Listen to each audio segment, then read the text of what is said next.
Bismillahirrahmanirrahim.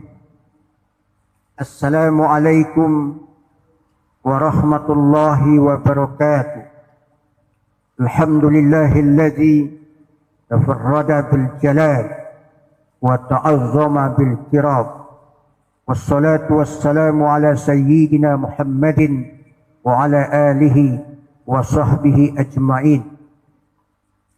Saudara-saudaraku, salah satu yang juga menjadi perhatian di dalam agama kita adalah mandi, atau yang disebut dengan al-ghaslu. Al-ghaslu masyru'iyatun fil Islam, disyariatkan, dianjurkan di dalam agama Islam.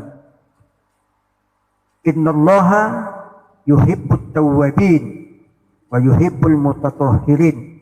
Sesungguhnya Allah menyukai orang-orang yang tobat dan juga menyukai orang-orang yang melakukan pensucian dirinya, baik mensucikan batinnya maupun mensucikan tubuh kasarnya.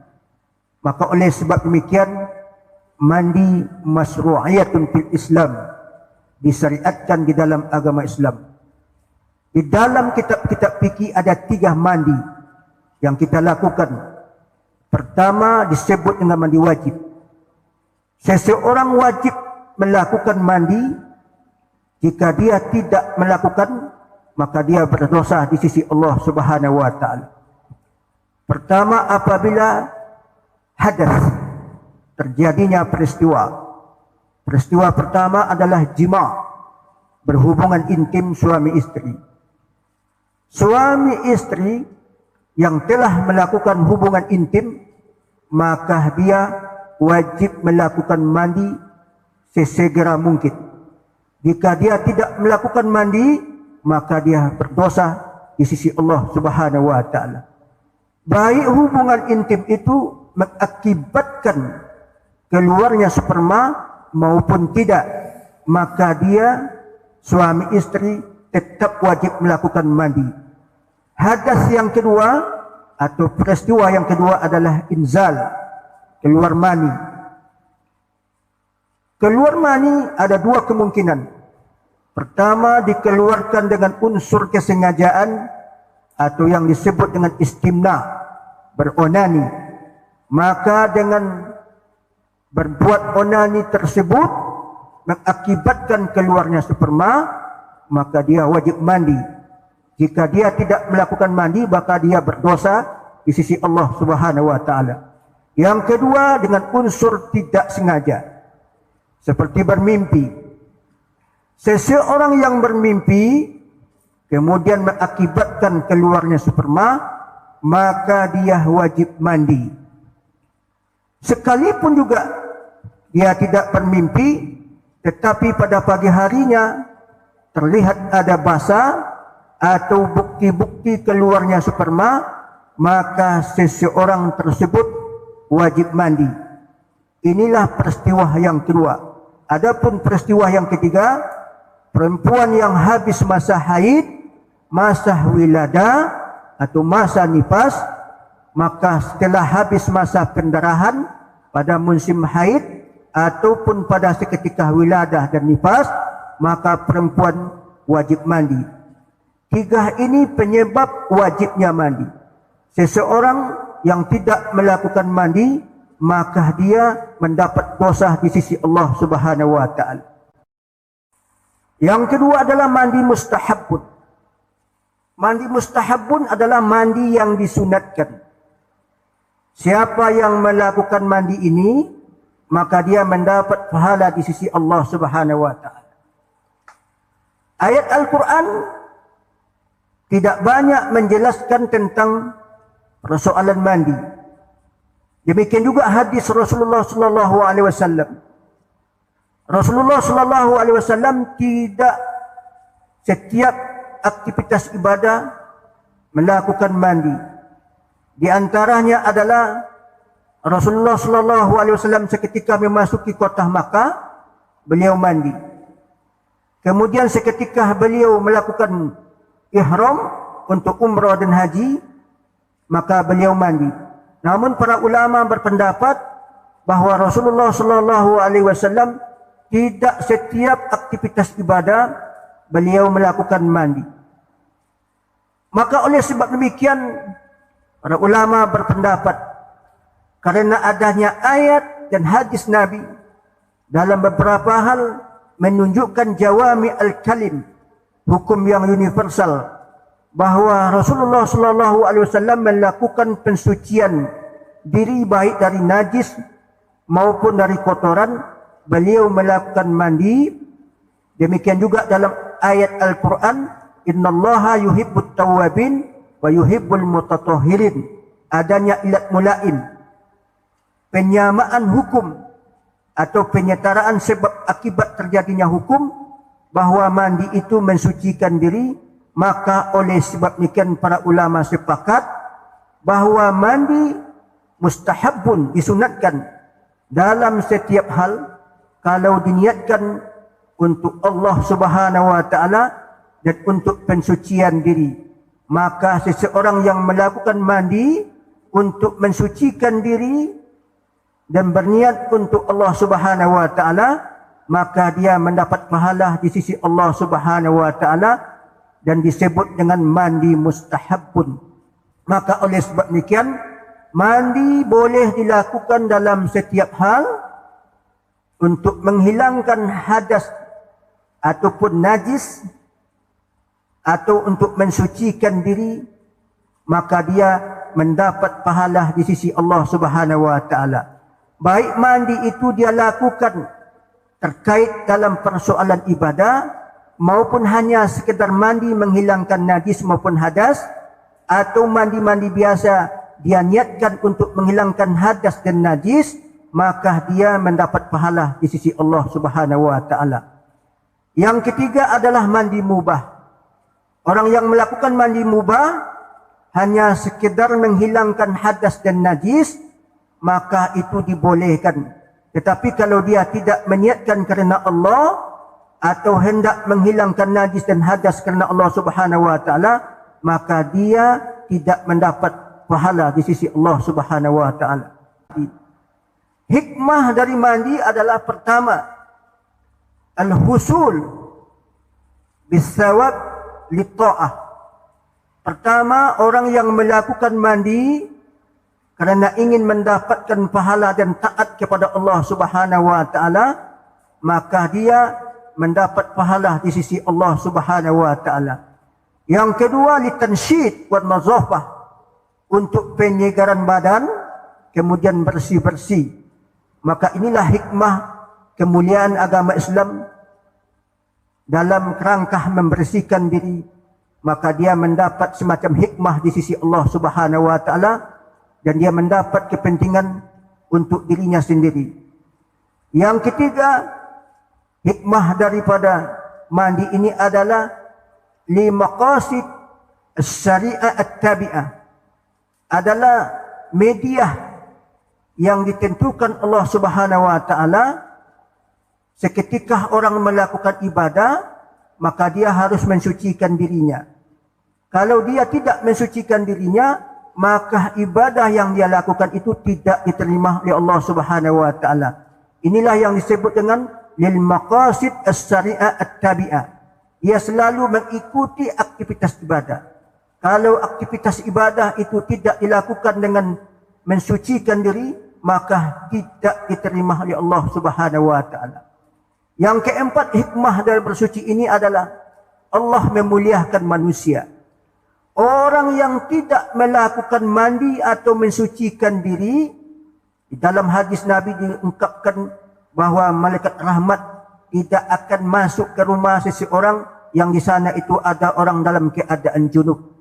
Yang kedua, orang yang tidak melakukan mandi atau pensucian terhadap dirinya, baik yang berhubungan dengan najis ainan atau najis nyata, maupun secara hukman statusnya dalam keadaan junub, maka orang ini tidak boleh berkumpul.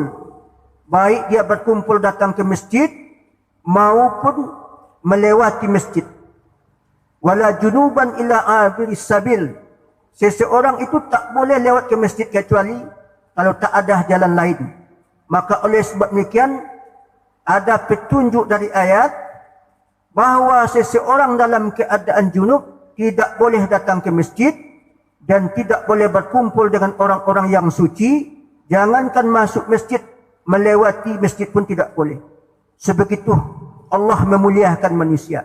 Ini bahagian-bahagian terkecil dari hikmah-hikmah yang diberikan oleh Allah Subhanahu wa taala dalam konteks mandi atau pensucian diri. Saudara-saudaraku, para pendengar yang saya hormati, adapun mandi balimau atau ada sebagian komunitas masyarakat di Indonesia, satu hari menjelang bulan suci Ramadan masuk, mereka melakukan mandi massal. Datang ke sungai berbondong-bondong, kemudian mandi bersama-sama atau mandi massal. Baik mandi massal itu dilakukan di sungai ataupun di tempat-tempat yang lain atau di rumah masing-masing, yang pasti seketika satu hari menjelang bulan suci Ramadan masuk terjadi mandi massal walaupun tempat berbeda-beda. Sebagian orang juga menyebut mandi ini sebagai mandi balimau. Bagaimana menurut prinsip hukum fikih? Bila mana mandi balimau itu dilakukan dengan memakai media atau sejenis tumbuh-tumbuhan ataupun rumput-rumputan atau dedaunan-dedaunan yang bisa menghilangkan najis, hanya sekedar untuk media yang dipandang atau dipahami oleh masyarakat bisa menghilangkan najis badan atau kotoran di badan, maka seketika dia mandi satu hari menjelang memasuki bulan Ramadan, sekaligus dia niatkan memasuki bulan suci Ramadan sambil menghilangkan kotoran yang ada di badannya, maka mandi balimau atau memakai jaruk ini atau memakai media yang lain, maka itu dibolehkan. Tidak lebih dari benda-benda yang lainnya. Sama dengan sampo, sabun, kerana zaman dahulu media-media untuk menghilangkan kotoran di badan tidak selengkap yang ada di hari ini.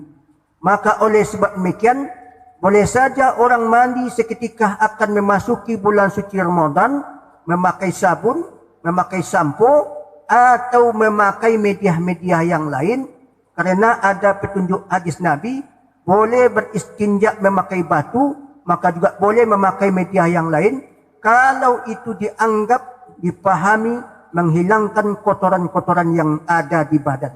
Maka itu dibolehkan.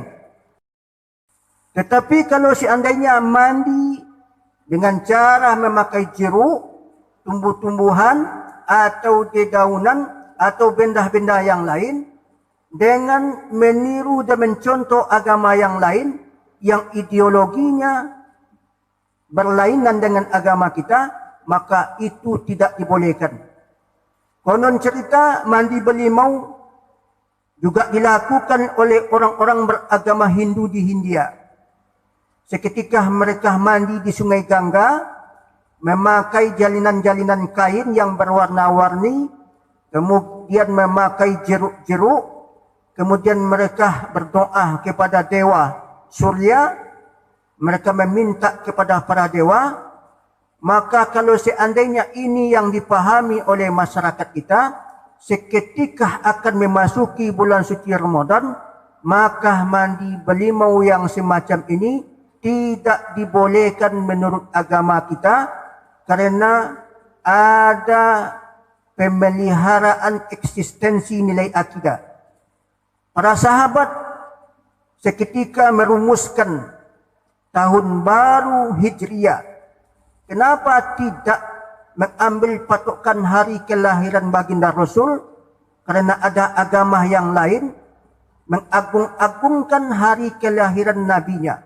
Maka oleh sebab demikian, agar tidak terjadi campur baur budaya Islam dengan budaya agama yang lain, para sahabat tidak mengambil patokan tahun baru Hijriah, mengambil hari kelahiran Rasulullah sallallahu alaihi wasallam.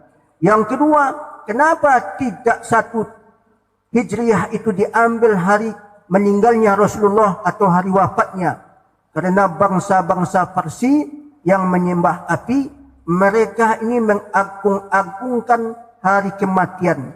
Maka oleh sebab demikian, para sahabat menghindarkan ini semua. Rasulullah Shallallahu Alaihi Wasallam seketika datang ke Madinah, masyarakat Arab yang ada di Madinah itu sudah melakukan hari-hari besar yang disebut dengan hari Nairus, kemudian hari Mahrajan.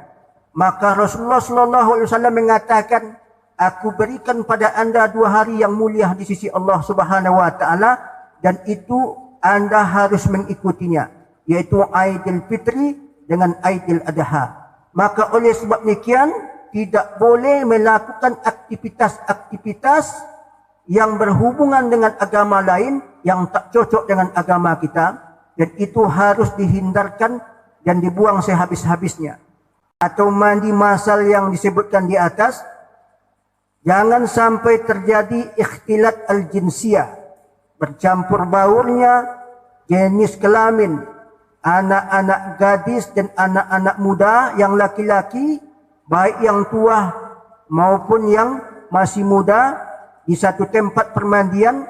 Di situ tidak tertutup kemungkinan terjadinya aurat terbuka, dan ini tidak dibolehkan di dalam agama kita. Ar-rukhas la tunatu bil ma'asi. Segala media yang diberikan Allah untuk beribadah tidak boleh dihubungkan dengan kemaksiatan. Tidak boleh mengqasar dan menjamak solat kalau seandainya safarnya itu, perjalanannya untuk berbuat maksiat. Juga sama dengan yang lain. Boleh melakukan mandi sunat atau mandi menghilangkan hadas seketika memasuki bulan suci Ramadan, dan itu mendapat pahala di sisi Allah, tetapi jangan dihubung-hubungkan dengan kemaksiatan. Jika dihubungkan dengan kemaksiatan, maka substansi ibadahnya menjadi batal di sisi Allah Subhanahu Wa Taala.